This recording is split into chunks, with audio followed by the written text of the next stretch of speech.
هلمند کې د ادارې او حسابدارۍ د انسټیټوت څخه د فارغ شوو زده کړیالانو له ډلې څخه د ادارې او مدیریت، ادارې او تجارت د نیمه لوړو زده کړو د فارغینو ترڅنګ د لنډمهاله 3 میاشتنۍ ادارې او مدیریت، خیاطۍ او موټر سایکل جوړونې فارغین شامل وو.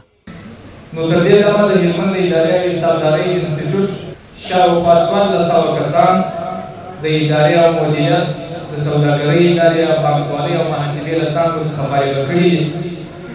په دې مراسمو کې یو شمېر ویناوال تخنیکي او مسلکي زده کړې خورا مهمې وبللې او له فارغ شوو زده کړیالانو وغوښتل چې په دې برخه کې نورې لوړې زده کړې هم وکړي او د هیواد په ابادۍ او پرمختګ کې ترې استفاده وکړي. کوم فارغ محصل چې دا ټولنې ته وړاندې کېږي هغه هم په مسلکي ډول او هم په تخنیکي او فني ډول باندې دی چې دی دا ټولنې ته خدمت کوي.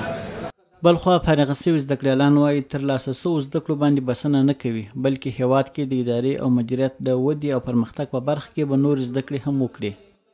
اداره او مدیریت برخه کې مې زده کړې وکړلې. د 2 کالو په جریان کې مو د 14 صنف هغه اسناد ترلاسه کړل. نو په راتلونکي کې غواړم چې په اداره او مدیریت څانګه کې هغه د خپل افغانانو ته خدمت وکړم. دنیا یعنی د نن نړۍ چې د ټوله پر تخنیک باندې ولاړه ده او مسلک باندې ولاړ ده، نو د هیواد لپاره او د ټولو هیوادونو لپاره دا ډېر مهم دی چې پر تخنیک او مسلک باندې کار وکړي، ځکه د هیواد پرمختګ چې دی هغه په تخنیک او په مسلک کې دی.